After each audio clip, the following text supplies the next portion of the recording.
ഡോക്ടറെ കണ്ട് ഇറങ്ങി വരുന്ന അമ്മയോടും മകളോടുമായി നേഴ്സ് പറഞ്ഞു, ഇന്നിവിടെ അഡ്മിറ്റ് ആകാനാണ് ഡോക്ടർ പറഞ്ഞത്. നിങ്ങളുടെ പ്രത്യേക ആവശ്യപ്രകാരമാണ് പോകാൻ ഡോക്ടർ സമ്മതിച്ചത്. അതുകൊണ്ട് രാവിലെ തന്നെ വരണം. ശരി സിസ്റ്റർ, ഞങ്ങൾ രാവിലെ തന്നെ വന്നോളാം എന്ന് പറഞ്ഞ് അമ്മയും മകളും അവിടെ നിന്നും ഇറങ്ങി നടന്നു.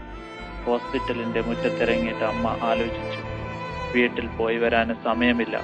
അടുത്തുള്ള ഏതെങ്കിലും ചെറിയ ഹോട്ടലിൽ താമസിക്കാം. നാളെയാണ് മോളുടെ ഓപ്പറേഷന്റെ സമയം. ഉച്ച കഴിഞ്ഞ് 3 മണിക്കാണ്. അതിനു മുമ്പ് അവൾക്കിഷ്ടപ്പെട്ട ആഹാരം വാങ്ങിക്കൊടുക്കണം. ഇതെല്ലാം ചിന്തിച്ച് അവർ മുന്നോട്ട് നടന്നു. അതുവഴി പോയ ഓട്ടോയ്ക്ക് കൈ കാണിച്ചു. അതിൽ കയറിയിരുന്ന അമ്മ പറഞ്ഞു, ഏതെങ്കിലും ചെറിയൊരു ഹോട്ടലിൽ പോകണം ഞങ്ങൾക്ക്. ഇന്ന് അവിടെ താമസിക്കണം. അതിനു പറ്റിയ ഒരു ഹോട്ടൽ വേണം. അപ്പോൾ ഡ്രൈവർ പറഞ്ഞു, ശരി, എനിക്കറിയാവുന്ന നല്ലൊരു ഹോട്ടലുണ്ട്. അവിടെ കാശും കുറവാണ്. അങ്ങനെ ഡ്രൈവർ അവരെ ഹോട്ടലിലാക്കി. ബാഗും സാധനങ്ങളും അവിടെ റൂമിൽ വെച്ചിട്ട് പുറത്തു വന്നു. അമ്മ നേരെ ഇവരുടെ അടുത്ത് എന്ന് പറഞ്ഞു, ഞങ്ങൾ ഇവിടെ 4-ാം നമ്പർ റൂമിലെയാണ്.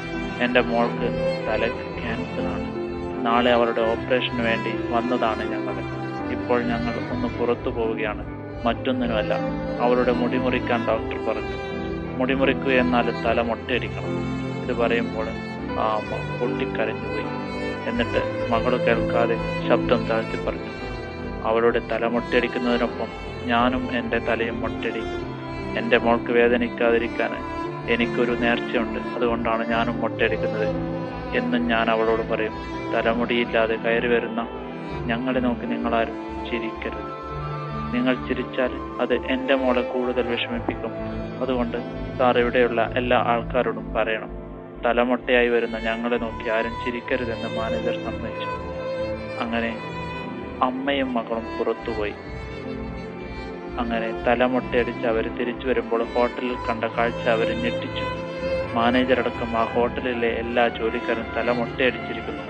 അമ്മയും മകളും അവർ എണീറ്റ് നിന്ന് അവരെ സ്വാഗതം ചെയ്തു.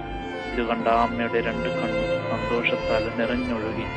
സഹജീവികളോടുള്ള സ്നേഹവും കരുണയുമാണ് ഇവിടെ നമുക്ക് കാണാൻ കഴിഞ്ഞത്. വലിയ കാര്യങ്ങളൊന്നും ചെയ്യാനായില്ലെങ്കിലും ചെയ്യാൻ കഴിയുന്ന ചെറിയ കാര്യങ്ങൾ നാം ചെയ്യും.